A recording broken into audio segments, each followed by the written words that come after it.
Welcome everyone. In this video we will talk about the different decades of classic menswear from the 1920s up until today. We will discuss the different distinct features of each decade and what one can learn from the pros and cons of these different styles. Stay with me.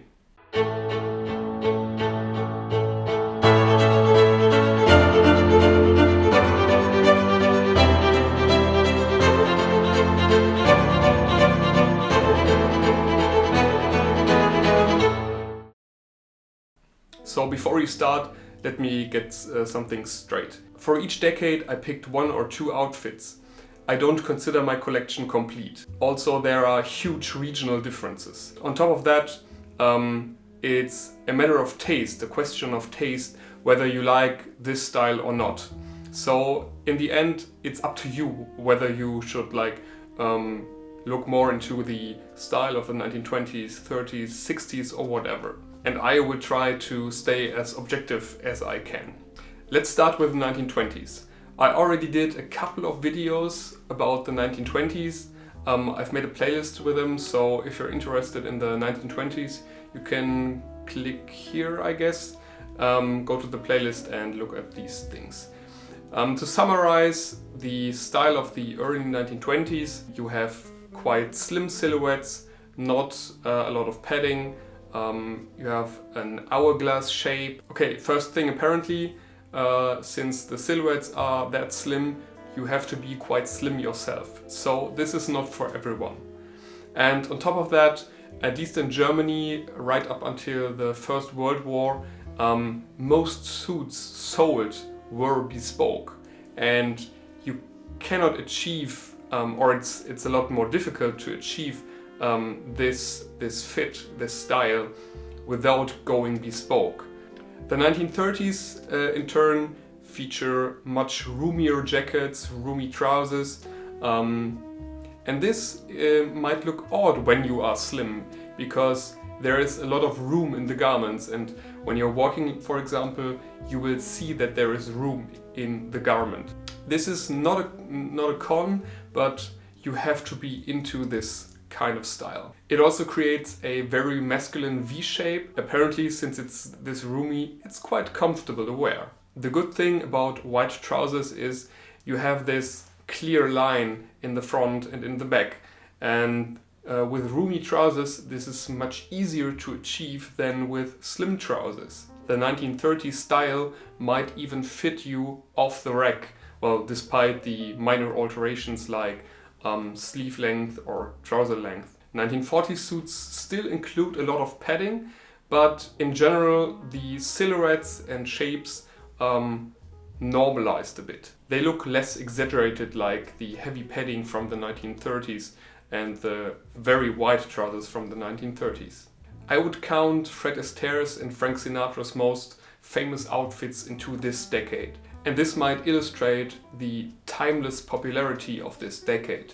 Everything seems average sized, which is great, but might also be a turn-off for you because it might appear a bit boring. For the 1950s, I picked a double-breasted boxy look suit.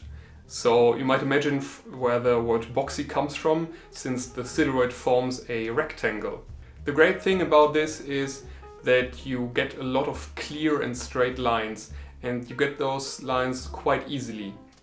And this is also flattering for guys that are a bit bigger. You can basically hide a lot in these garments, and they are quite comfortable because they're again very roomy.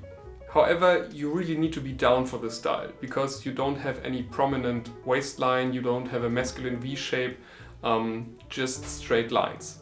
Let's stop for a second. Please be sure to click the little red button below the video to subscribe to my channel, and don't forget to leave me a comment so I know what to talk about next. Okay, let's move on. Now let's look at the TV show Mad Men in place of the 1960s style, because there are two main characters in the show that illustrate how different a 1960s look can work.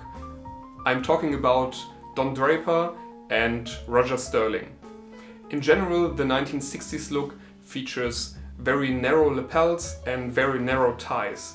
The overall silhouette is still quite boxy, but the waistline is a bit more prominent than in the 1950s. I have to be honest with you, I really don't like the 1960s look, but I want to point out that I think that Roger Sterling is pulling it off a lot better than Don Draper, because Sterling is a slimmer guy with a slim face, and the narrow lapel and the narrow tie look a lot better on him than on Don Draper, because Draper has this big chest, and a narrow tie and a narrow lapel look very lost on such a big chest. But that's just my opinion. The 1970s brought us disco suits, of course, but let's put them aside. Let's look at the sartorially more interesting things of the 1970s, which is, in my opinion, basically Edward Sexton of Savile Row.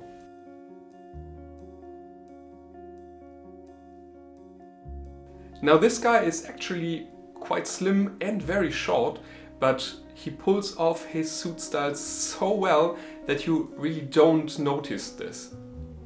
This guy really is a style icon, so be sure to check him out, especially when you're a short guy. Generally interesting in this case are his 13 old rules of style.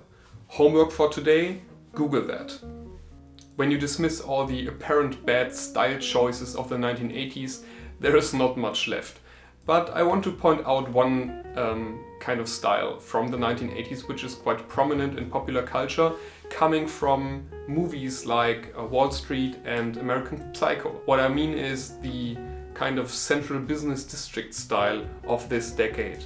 These outfits, a bit of return to the average silhouette. For me it always looks a bit like a uniform for a desk job, but this is apparently something you want for a central business district outfit. Finally, let me complain a bit about the classic menswear styles from the 1990s and the 2000s. Denim becomes quite popular in combination with regular suit jackets, even for guys that are considered stylish, which I find quite sad, to be honest. And then you have those huge oversized suits and jackets, which are not very flattering. And then it turns around to these ridiculously slim suits I already mentioned in another video about rookie mistakes, which is also not very flattering.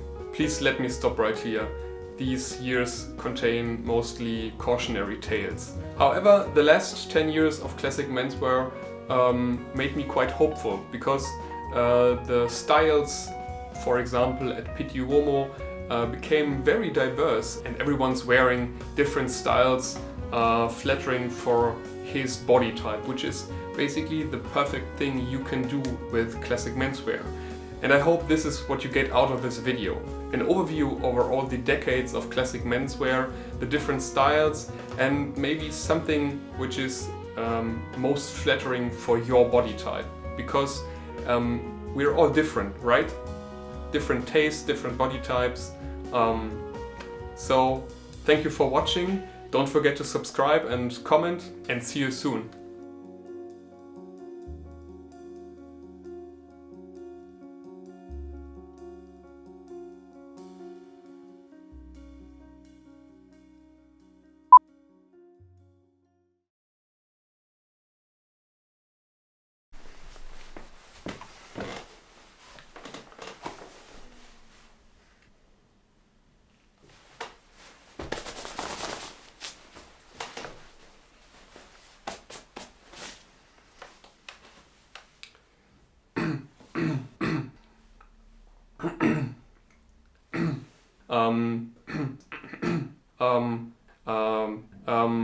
Boring.